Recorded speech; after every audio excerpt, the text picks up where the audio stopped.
da nossa denominação. Mas, meus irmãos, é um homem, acima de tudo, humilde. Uma das coisas que me faz admirar o pastor Mauro é a sua humildade. Um homem simples, e por isso Deus o tem podido usar de uma forma muito poderosa para edificar vidas.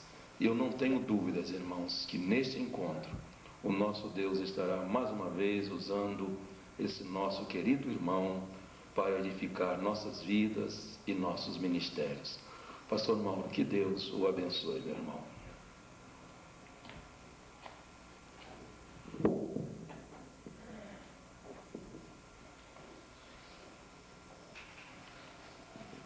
Amados irmãos, é muito bom voltar ao estado do Espírito Santo, especialmente nesta circunstância do Retiro dos Pastores e nesse contexto do Retiro dos Pastores. Eu estou feliz, estou honrado e agradecido pelo convite que vocês me fizeram para ser o preletor do Retiro.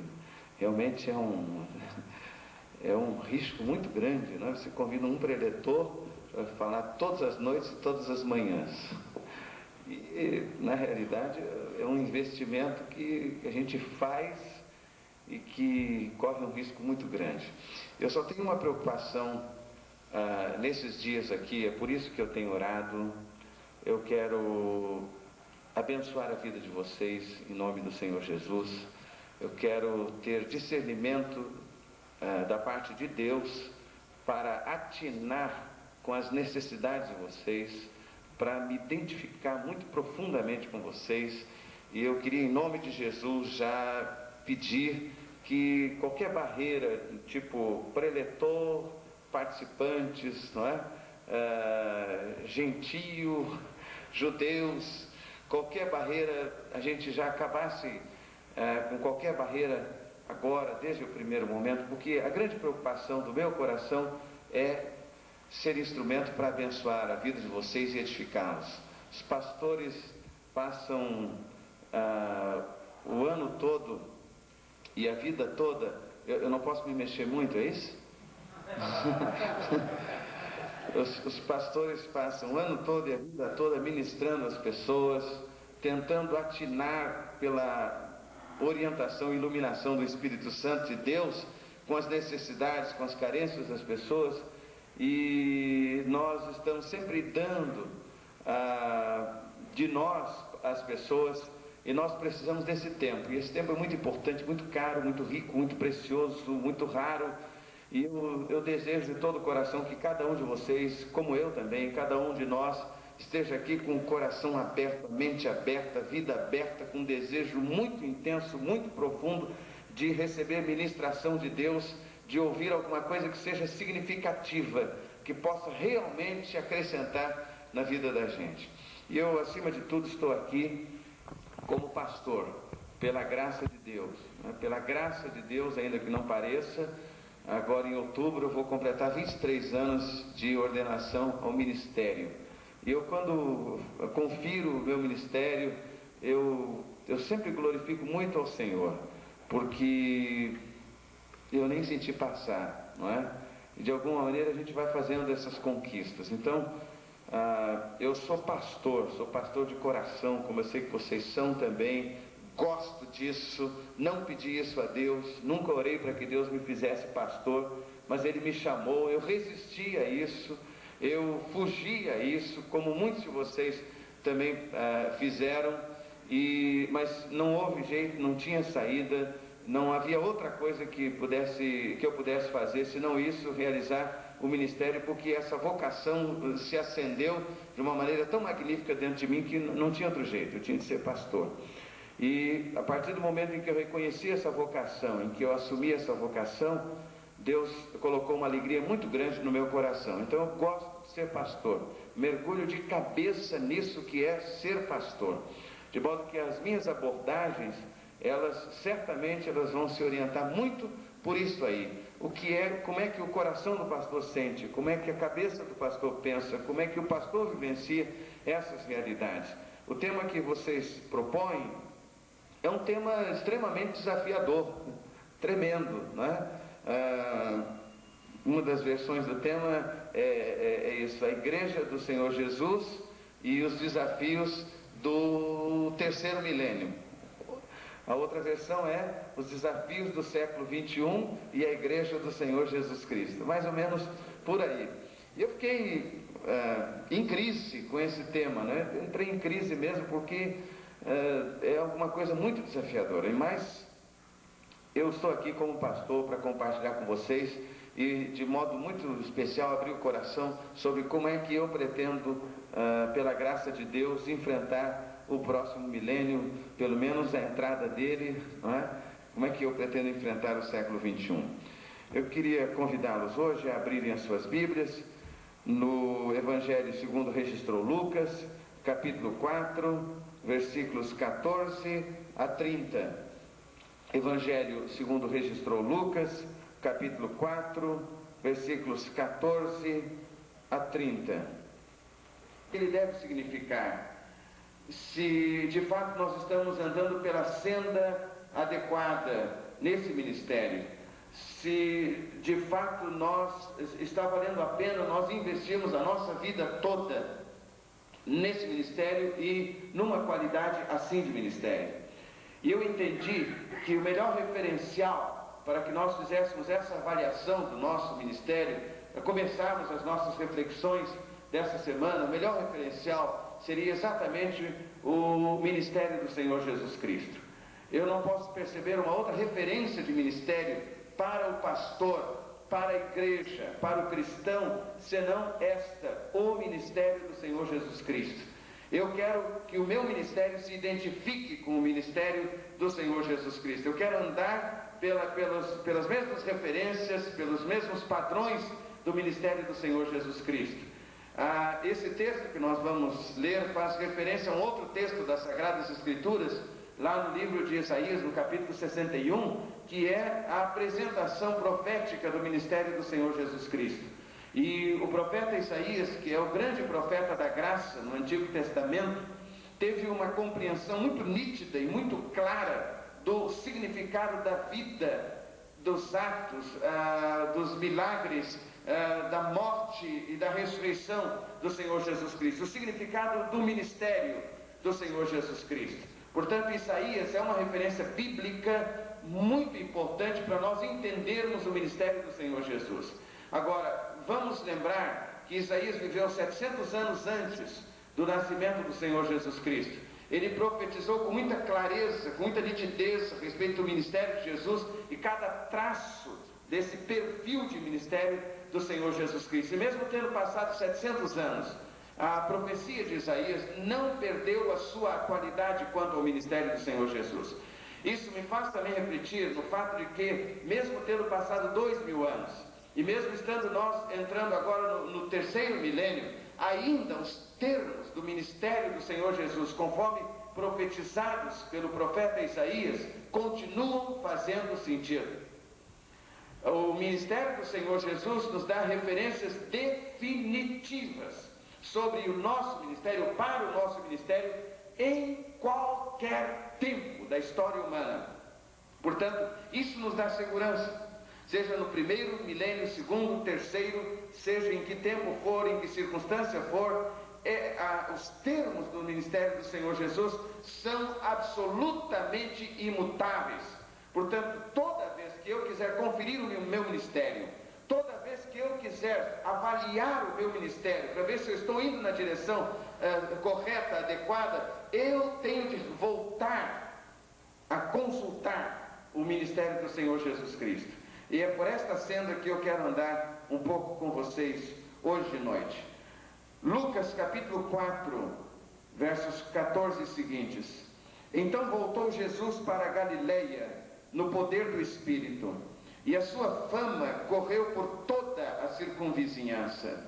Ensinava nas sinagogas deles, e por todos era louvado. Chegando a Nazaré, onde fora criado, entrou na sinagoga no dia de sábado, segundo o seu costume, e levantou-se para ler.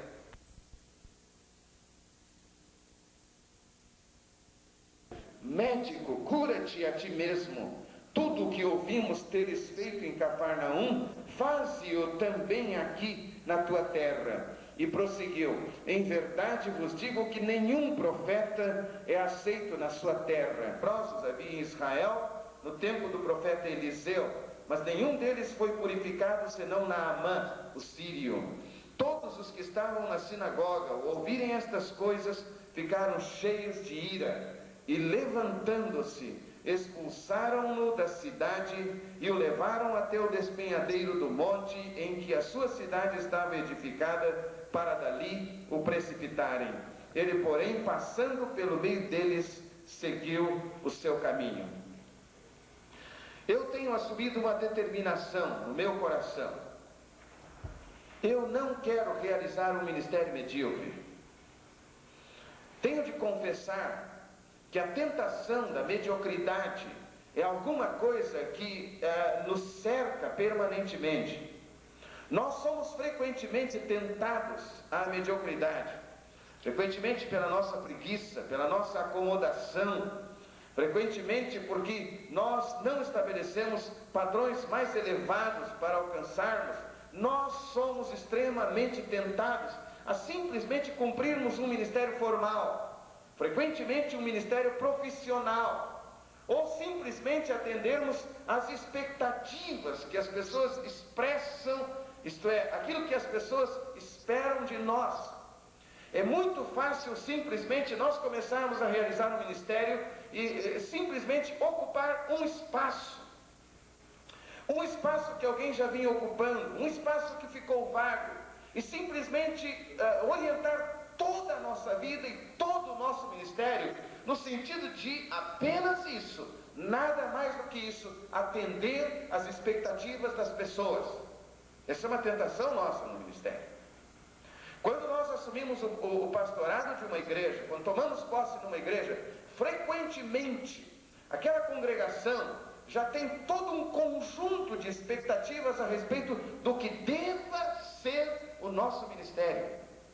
E frequentemente essa congregação já tem expedientes pelos quais sabe como impor as suas expectativas a nós. Frequentemente, quando assumimos um ministério, quando somos ordenados ao ministério, quando assumimos um ministério num novo campo, frequentemente nós nos confrontamos e nos defrontamos com uma comunidade, muitas vezes a própria denominação, que tem uma expectativa quanto ao nosso ministério. É muito frequente que a denominação esteja esperando que a gente seja um novo líder do mesmo estilo de algum outro líder desaparecido. A igreja muitas vezes cobra isso de nós. Eles dizem: o senhor tem que fazer visitas, tantas visitas por dia ou por semana. Eles dizem: o senhor tem que pregar domingo de manhã, domingo à noite, quarta-feira. E então, frequentemente o que acontece é que nós somos tentados a simplesmente orientar o nosso ministério no sentido de atender às expectativas.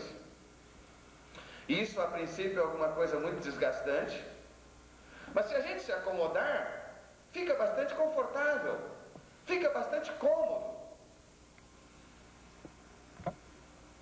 É muito frequente que a própria denominação imponha certas pressões a nós.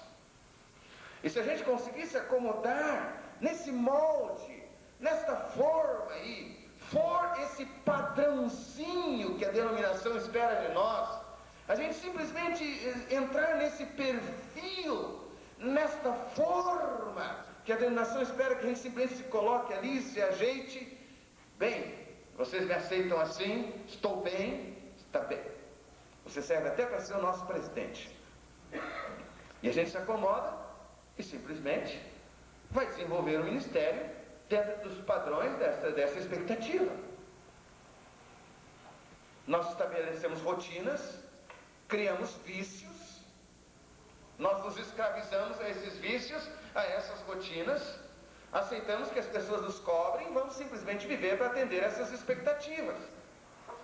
Agora, a grande questão, a grande pergunta é esta: é esta a expectativa de Deus?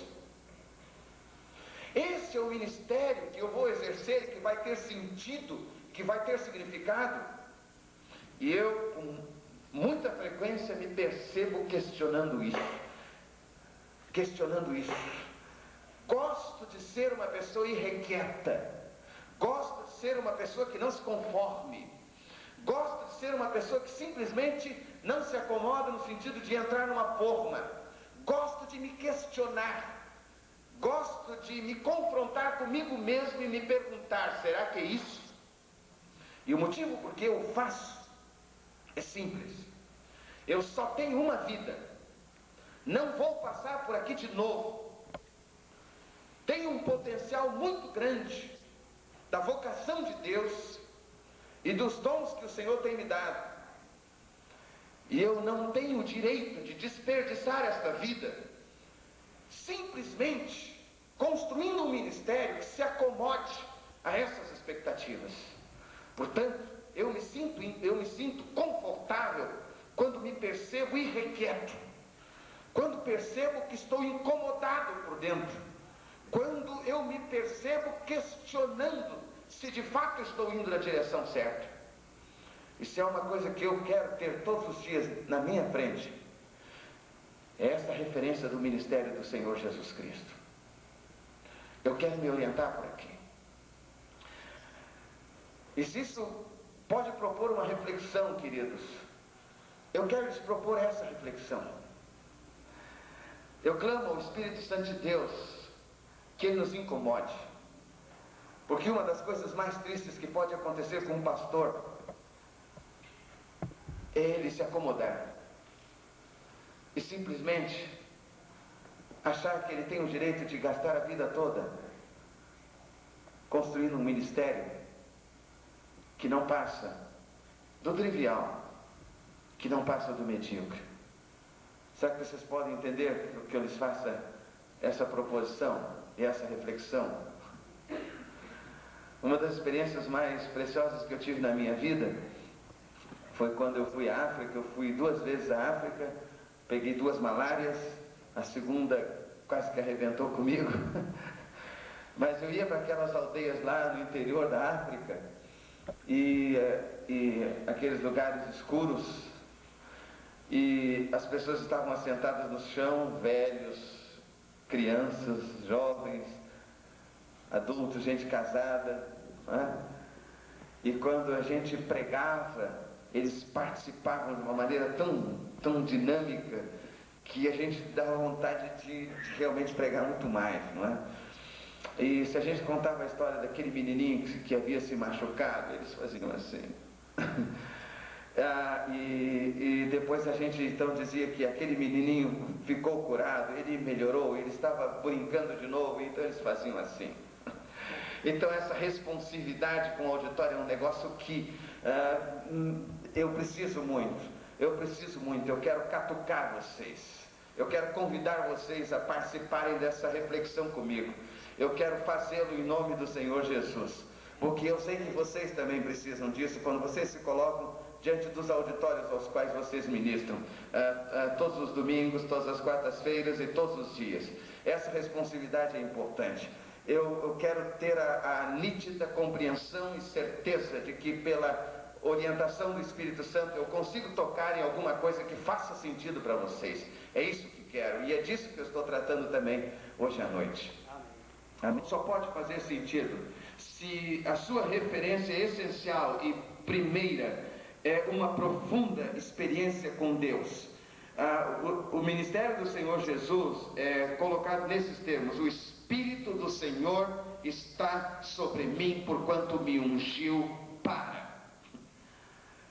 A essência do nosso ministério há de ser sempre uma relação adequada, correta, vital, profunda com Deus.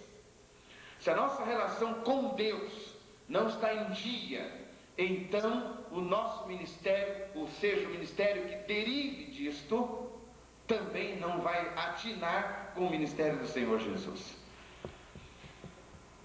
Nós, os pastores, precisamos muito de ministração. Nós ministramos as pessoas, nós abençoamos as pessoas, nós oramos pelas pessoas, Mas frequentemente nós não encontramos alguém que ministre a nós, é verdade? Frequentemente a gente está carente, a gente está com vontade de gritar, de clamar. Eu estou precisando de alguém que ore por mim. Eu posso dizer para vocês que nessa semana que passou eu estava enfrentando uma série de problemas, de dificuldades, lidando com as pessoas, ministrando as pessoas, e a minha alma estava angustiada. Eu não tinha, talvez até pela pressa, pela sobrecarga, eu não tinha alguém a quem eu pudesse dizer: gente, eu estou precisando que alguém ore por mim. Então ontem eu pude dizer a algumas pessoas: ore pelo seu pastor. E o pretexto que eu usei foi o seguinte: eu vou para o Espírito Santo, vou ministrar lá no retiro, orem por mim, eu estou precisando muito, para que o Senhor me restaure, para que eu possa ministrar aqueles pastores, aqueles irmãos ali. E então foi um momento gostoso de alguém que não é um pastor, mas que é uma ovelha de confiança, poder colocar a mão no meu ombro, como hoje de manhã também aconteceu com 2 ovelhas, e dizer: pastor, nós estamos orando pelo irmão, e orarem comigo, e me darem a permissão e a liberdade de chorar e dizer: graças a Deus, eu estou sendo restaurado, eu estou sendo trabalhado por dentro. Nós precisamos disso. De alguma maneira nós nos embrenhamos no ministério, nós atiramos no mundo para ministrar, para pregar, para proclamar a graça de Deus, a salvação, mas muitas vezes nós nos esquecemos que a única coisa que pode nos dar as condições para cometermos essa ousadia de nos projetarmos no mundo para ministrar as pessoas, a única coisa que pode nos dar essas condições é uma relação vital, profunda com Deus. O Espírito do Senhor Deus está sobre mim, pelo que Ele me ungiu para. Há uma relação com Deus. Você se lembra da experiência de Isaías no capítulo 6 da sua profecia? Isaías foi ao templo para adorar ao Senhor, e ele teve uma experiência profunda com Deus, e o Senhor se revelou como Deus santo, santo, santo. E quando Isaías foi confrontado com a santidade de Deus, ele percebeu a sujeira da sua vida. Ele disse: eu vou morrer, eu estou desmaiando, a pressão abaixou, e os seus joelhos começaram a tremer, ele começou a suar frio, provavelmente, e ele então diz: ai de mim, eu vou morrendo, porque eu sou um homem de lábios impuros, e habito no meio de um povo de lábios impuros, e os meus olhos viram o Senhor, o Deus dos exércitos. E foi nesta hora de fragilidade, foi nesta hora de confissão, foi nesta hora de reconhecimento da sua fragilidade, que a graça de Deus interveio na vida de Isaías. E o anjo serafim foi lá com a tenaz, pegou a brasa do altar, veio e tocou os seus lábios. E a Bíblia então registra as palavras do Senhor: eis que a tua iniquidade foi tirada, o teu pecado foi coberto. Não é? Amém? E como a gente precisa disso. Como eu tenho visto pastores estão tentando ministrar, mas que não estão com as suas vidas resolvidas com Deus. A gente vai se acostumando com esta síndrome e levando as coisas não resolvidas dentro da gente, como se a gente conseguisse sobreviver com essas coisas pendentes. E eu lhes digo hoje, da parte do Senhor, que nós como pastores temos que parar e nos resolver com Deus. Nós precisamos disso. Foi só depois de parar e se resolver com Deus que Isaías pôde responder à voz do Senhor, quando o Senhor disse: a quem enviarei, quem há de ir por mim? Ele diz: eis-me aqui, envia-me a mim.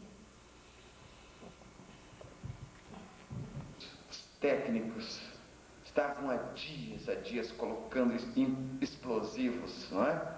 Explosivos em pontos estratégicos, no 10º pavimento, no 8º, no térreo, no subsolo, pontos estratégicos que haviam sido calculados no departamento de processamento de dados, nos computadores, o peso desses explosivos, a localização deles, não é? Dias e dias eles estavam trabalhando, fazendo isso. E quando chegou a hora, foi só alguém apertar o botão e 5 segundos veio tudo abaixo. Então me lembrei da vida de muitos de nós. A gente acha que pode ir convivendo com essas coisas não resolvidas dentro da gente. E a gente vai se arrastando.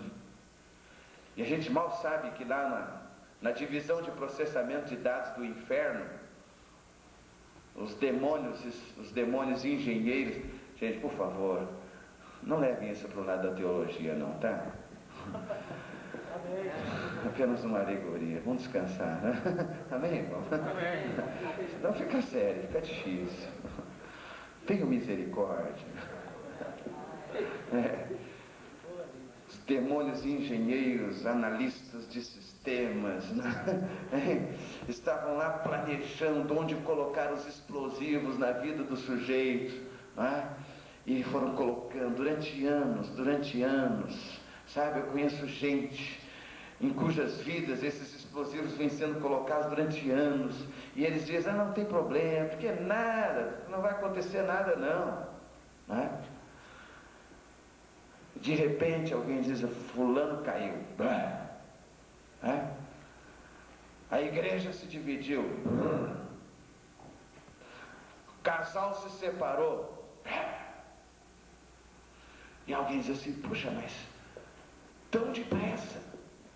Domingo de manhã ele estava aqui pregando um sermão tão maravilhoso, né? Eles estavam aqui de abraços e beijos aqui essa semana. A igreja se dividiu, mas gente, no domingo de manhã eles ainda cantaram, sei que foi pago um alto preço e pagaremos o preço de sermos um só coração do Senhor. Mas qual é a questão? É que quando a gente não tem uma vida resolvida com Deus, e por mais repeticioso que isto seja, o negócio é que a gente se acostumou a ouvir e a gente não dá mais bola para isso, a gente se acostumou a ouvir isso e achar que, tá bom, eu já sei, e a gente não leva para a prática da vida, a gente não leva para o concreto da vida, a gente não se quebranta, a gente não se quebra, a gente não se atira lá no chão para rasgar o coração e dizer, Senhor, eu estou precisando que Tu resolvas a minha vida. A minha vida está cheia de explosivos, a minha vida está cheia de amargura, a minha vida está cheia de culpa, a minha vida está cheia de imoralidade, a minha vida está cheia de lascívia. Algumas famílias da igreja começam a ficar preocupadas com a conta telefônica. Eu vi hoje no jornal aí uma nota a respeito dessa coisa do telesexo, né? E algumas famílias começam a ficar preocupadas com a conta telefônica. Uma mãe da igreja me procurou um dia desses, pastor, a conta esse mês é R$900, fui conferir, tudo ligação para Portugal, para não sei onde mais, telesexo. E aí a gente se escandaliza. Mas quantas vezes nós mesmos estamos deixando esses explosivos serem colocados na nossa mente, no nosso coração, não é verdade? Nas nossas gavetas. E a gente vai deixando que essas coisas sobrevivam na nossa vida e a gente não se resolve com Deus. Primeira coisa fundamental para estabelecer um direcionamento adequado para o nosso ministério é a gente se resolver com Deus. Eu acho que a gente vai falar um pouco, vai conversar um pouco mais a respeito disso nessa semana. E é quando a gente se resolve com Deus que a unção de Deus assume significado pleno na nossa vida. É quando a gente se resolve com Deus que a unção de Deus que Ele tem colocado sobre a nossa vida se planifica e ela de fato pode nos envolver e o Senhor pode nos usar. O grande problema é que muitas vezes nós nos levantamos para ministrar, mas há sombras atrás de nós que nos perturbam com acusação. E essas sombras vão se preservar na nossa vida, na nossa mente, até que a gente se quebrante, se quebre e se arrependa. E a gente muitas vezes esquece que pastor precisa se arrepender, que pastor precisa mudar de vida, que pastor precisa mudar de atitude. Mas nós precisamos. A segunda referência do ministério do Senhor Jesus, para estabelecer a referência do nosso ministério, é uma profunda sensibilidade para com as verdadeiras carências humanas. Vejam só o texto e observem qual é a clientela do Senhor Jesus: pobres, cativos, cegos, oprimidos, gente carente, gente necessitada. O Senhor Jesus orientou o seu ministério pela motivação do amor. E quando a gente orienta o ministério pela motivação do amor, a gente vai conseguir perceber as verdadeiras carências das pessoas.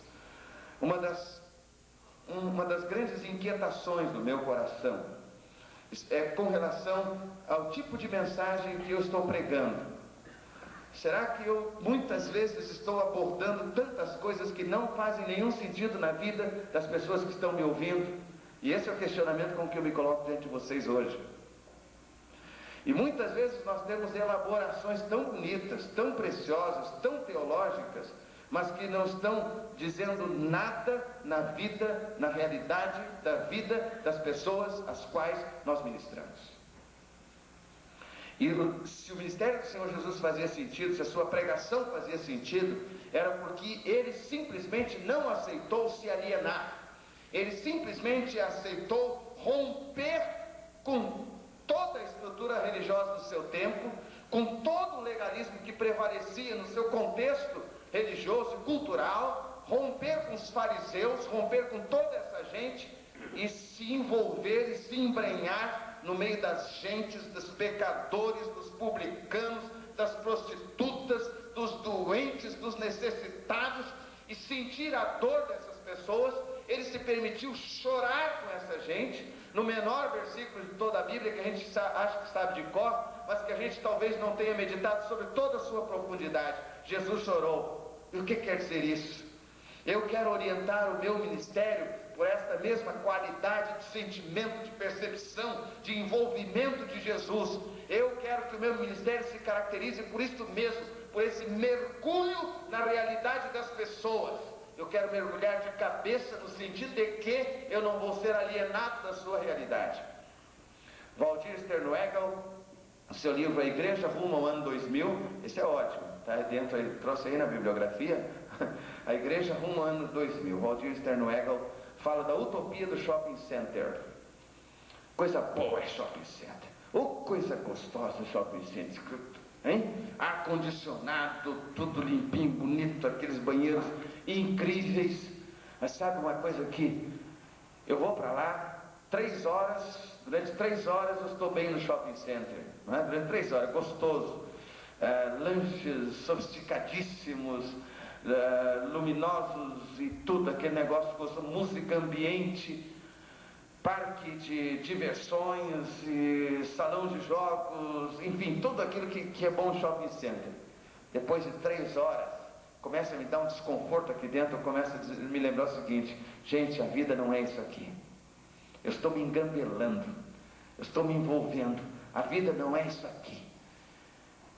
Deixa eu ir lá para fora, porque eu não posso me alienar.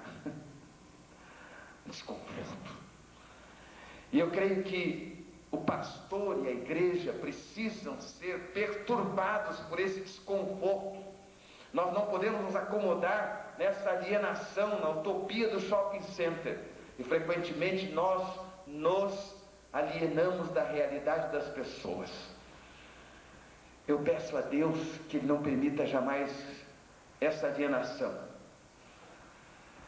para que eu possa ter uma mensagem que tenha significado na vida das pessoas, que atine com a necessidade, com as carências delas, que vá fundo nessas carências, que possa ministrar profundamente a essas carências com a única coisa que de fato é ministração para as carências humanas: a graça de Deus.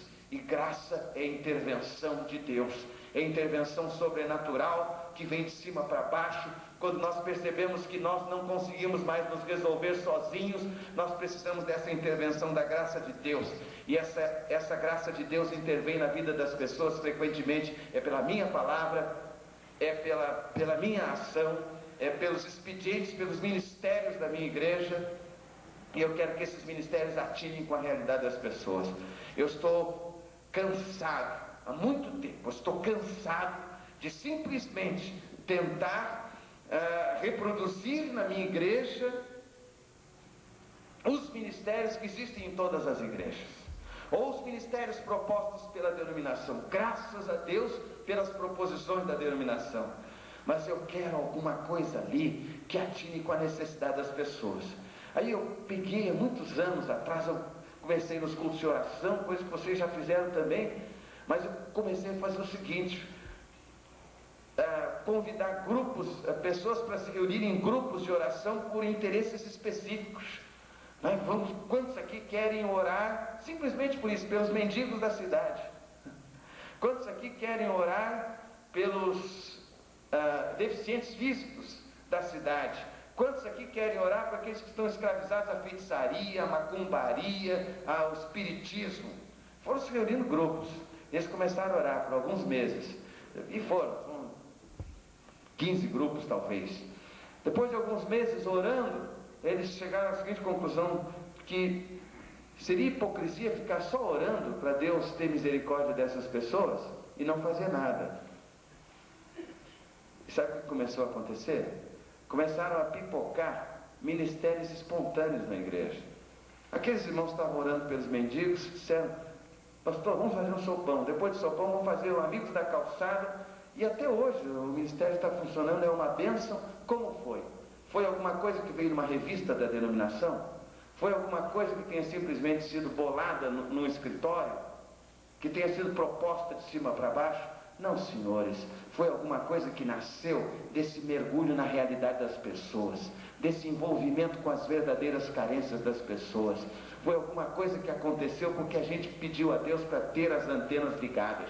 Eu sei que vocês têm essa mesma experiência, mas o que eu quero é que a gente reflita para de fato fazer disso não alguma coisa eventual, não alguma coisa que aconteça por acaso, mas para de fato fazer disso uma diretriz para o nosso ministério. Não se preocupe em dar o que as pessoas querem. A gente consegue encher a igreja fazendo shows, levando conjuntos magníficos, bandas, consegue encher a igreja. Mas a gente não consegue manter a igreja cheia, se é que isso é importante. A gente só consegue manter o povo vindo, envolvido, se ao invés de estar querendo atender a expectativa das pessoas, o que as pessoas gostam, nós conseguirmos atinar com o que as pessoas precisam. Se nós conseguirmos atinar com o que as pessoas precisam, se formos lá na veia do que as pessoas precisam, então, meu irmão, não precisa ficar preocupado com a igreja carismática na esquina da sua igreja. Não precisa ficar preocupado com o outro pastor que tem programa na televisão e consegue levar até gente para a igreja dele. Não precisa ficar preocupado com as estratégias que o outro está usando para levar pessoas para a igreja dele. Se você consegue acertar na veia, na necessidade das pessoas, ministrar as carências delas, suas necessidades mais profundas, pode ter certeza, as pessoas virão, porque estão com fome, com sede de Deus, com uma carência muito profunda de uma palavra que de fato ministre as suas carências mais profundas. O que nós temos que mudar são as antenas da igreja. Um homem chegou para mim algum tempo atrás, um agnóstico, um homem de formação universitária, pós-graduação e assim por diante, e ele disse: pastor, o senhor fala de Deus assim com tanta convicção, com tanta certeza, e eu não consigo crer em Deus, eu não vejo Deus, como é que eu não consigo crer? Ele disse, aí eu disse para ele: depende das antenas que o senhor use. Tem gente que usa aquelas anteninhas lá internas em cima da televisão, esmiringuidas, né? E só consegue ver chuvisco, não consegue ver nada, né? Tem gente que usa aquelas outras lá, cheias de pontas lá em cima da casa, consegue ver um pouco melhor. mas tem gente que usa parabólica. Eu quero que a igreja do Senhor tenha antenas parabólicas. A gente tem que ver longe, a gente tem que ver lá fora, porque muitas vezes a gente só está vendo aqui. Nós temos que estar atentos. E eu creio que esta postura da igreja, eu creio que este equipamento da igreja é essencial, porque mais do que nunca, nesse tempo que nós vamos enfrentar, de nos projetarmos no século XXI, no terceiro milênio, nós vamos ter discernimento, nós vamos ter que ter percepção, nós vamos ter que conseguir ver as coisas de longe, nós vamos ter que ter nitidez de compreensão das coisas, nós vamos ter que ter clareza para perceber as coisas, nós vamos ter que ter percepção.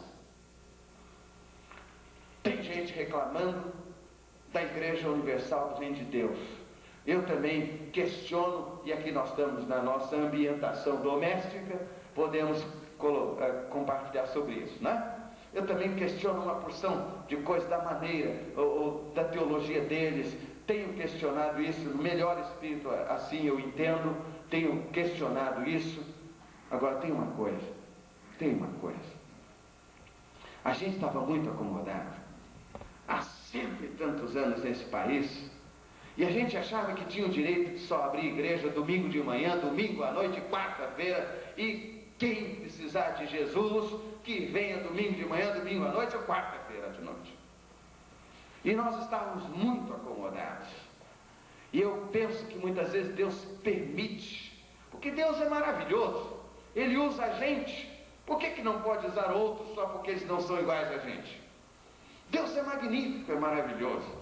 E Deus, para quebrar essa nossa comodidade, essa nossa presunção de sermos históricos, Deus, para quebrar, para arrebentar com isso, Deus levantou outros para a sua glória, por mais diferentes que eles sejam de nós, para a gente abaixar o tupete, para a gente se inclinar e dizer: Senhor, perdoa-nos a nossa omissão, porque nós estamos com anteninhas muito esmilinguidas, muito pequenas, e nós não estamos vendo. E eles vieram aí com uma proclamação de prosperidade, eles vieram aí com proclamação de libertação de espírito, eles vieram com uma teologia toda diferente, com a qual nós não concordamos em muitos dos seus termos, mas simplesmente eles nos catucaram, simplesmente nos incomodaram, simplesmente eles nos disseram o seguinte: que igreja tem que ser pronto-socorro e que não pode fechar. E eu não estou falando de templo simplesmente, mas eu estou falando de igreja,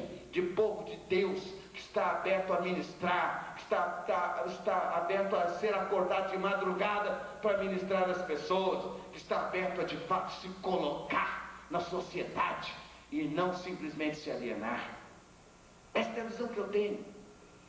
É esta visão que me incomoda e que me catuca, para que eu determine no meu coração que eu simplesmente não vou realizar um ministério que se acomode a expectativas tais e quais, mas que eu vou realizar um ministério orientado no sentido de que essas carências de fato sejam atendidas. Eu vou terminar.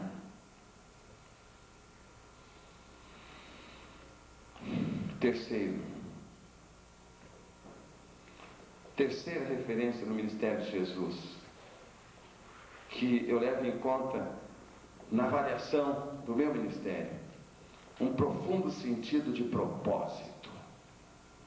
Quando eu observo o ministério do Senhor Jesus, eu percebo claramente que Ele sabia aonde queria chegar. Nós precisamos saber aonde queremos chegar e aonde queremos levar o nosso povo. Eu quero compartilhar um pouquinho amanhã de manhã sobre a visão da igreja. Tem muito a ver com isso. Mas frequentemente eu percebo que nós não sabemos aonde queremos chegar. Nós temos planos quinquenais, centenários. De alguma maneira a gente parece que não consegue pilar na veia da coisa. E a minha visão não é apenas uma visão crítica de simplesmente questionar, porque quando eu questiono assim, estou me questionando a mim mesmo. Aonde nós queremos chegar? Eu pergunto qual é o tipo de igreja que que nós desejamos, e quando eu falo desejamos, é que Deus tem feito crescer em termos de projeto dentro do nosso coração. Qual é o tipo de denominação que nós desejamos, isto é, que Deus tem feito crescer em termos de projeto dentro do nosso coração? Qual é a qualidade, eu digo, qual é a qualidade de pastores, isto é, que tipo, que perfil de pastores nós esperamos, nós desejamos, nós queremos ser e nós queremos influenciar outros a serem, de fato. E eu percebo que o Senhor Jesus não estava incomodado, ele não estava incomodado de ser aplaudido ou não ser aplaudido, de ser aplaudido ou ser vaiado.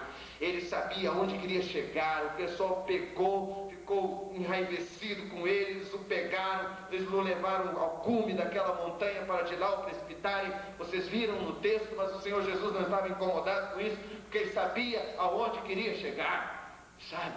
Quando a gente sabe aonde quer chegar, não importa aquilo que a gente sofra, bombardeio que sofra, apedrejamento que sofra, pressões que sofra, se a gente está diante do Senhor e a gente crê no projeto de Deus, e eu não estou falando de teimosia, eu não estou falando de turrice, eu estou falando de consciência clara da visão de ministério. Se a gente sabe onde quer chegar, não há o que vai nos demover. Nós vamos conseguir romper com tudo, pela graça de Deus, em amor, com firmeza sim, mas com suavidade também, porque eu creio nisso de todo o meu coração, neste equilíbrio de forças, a firmeza com a suavidade. O presidente da República foi aos Estados Unidos logo no início do seu governo, e ele estava enfatizando tanto essa coisa do brasileirismo, e quando ele terminou o discurso, aqueles homens todos ali se levantaram e o aplaudiram, e de repente cresceu dentro de mim aquela coisa brasileira, e eu disse, gente, o nosso presidente sendo aplaudido. Depois eu disse, peraí, deixa eu olhar bem essa turma que está aplaudindo o homem. E quando eu olhei para o pessoal que o estava aplaudindo, eu disse, Senhor, tem misericórdia de nós, a coisa vai ficar preta para o nosso lado, vai ficar feia. Essa gente aí aplaudindo o homem, maus dias estão pela frente. Sabe? Eu não estou preocupado com aplausos. Eu quero a aprovação de Deus. Tem gente que eu prefiro que me vaie do que me aplauda. E eu percebo isso no ministério do Senhor Jesus. Ele não estava preocupado de ser vaiado, de ser apedrejado, de ser questionado. Ele não estava preocupado, porque ele sabia a sua consciência diante do Pai, para onde devia ser orientado o seu ministério. Na igreja, quantas vezes a gente é aplaudido e quantas vezes a gente é vaiado, né? Acho que vale a pena a gente conferir, né? Quem é que está aplaudindo? E às vezes quando alguém diz, pastor, fulano está malhando, dizendo isso, eu digo, amém. Graças a Deus. Agora, se aquele irmão, aquele precioso irmão que é uma bênção, um homem de Deus, de oração, se aquele irmão, eu estou lá pregando, ele faz uma cara feia, eu fico preocupado. Aquele ali tem autoridade. Aquele ali eu quero vê-lo aplaudindo. Se eu o vejo, ele vai ser aí uma sinalização importante para mim. Então a grande questão não é ser aplaudido ou ser vaiado. A grande questão é quem é que está aplaudindo e quem é que está vaiando. Quando a gente sabe para onde está indo, não são essas coisas que vão de fato fazer a grande diferença na nossa vida. Eu determinei no meu coração, já que eu só tenho uma vida, já que eu só tenho um ministério, eu quero exercê-lo com toda a fidelidade, da melhor maneira que eu puder exercê-lo, porque eu não vou passar por aqui de novo. Eu não posso me dar ao luxo do desperdício. Eu quero colocar todas as minhas forças Eu quero colocar toda a minha consagração a Deus numa relação saudável com Deus, uma relação que possa ser a relação propulsora de todo o meu ministério. Eu quero ter um ministério afinado com as verdadeiras carências das pessoas, que faça sentido no mundo. Quero levar a minha igreja a realizar um ministério que tenha significado no contexto em que ela esteja vivendo. Desejo que brotem ministérios na igreja, não apenas a partir da expectativa das pessoas, do que as pessoas gostem, ou da expectativa desta ou daquela instituição, mas que brotem ministérios espontâneos, que sejam fruto dessa percepção clara das necessidades e carências das pessoas. Eu desejo orientar o meu ministério pela referência nítida do ministério de Jesus, por uma profunda consciência, visão de aonde eu quero chegar, ou seja, do grande projeto que Deus tem para a minha vida, para o meu ministério, porque eu acho que só assim vale a pena. Eu queria que você baixasse a sua cabeça.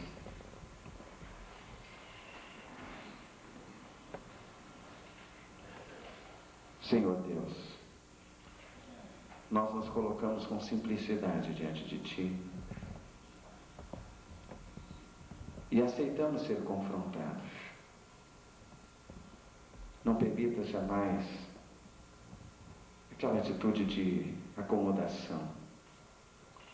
Não nos permita jamais, Senhor, aquela atitude de simplesmente cumprir um papel, de simplesmente nos acomodarmos e atendermos às expectativas.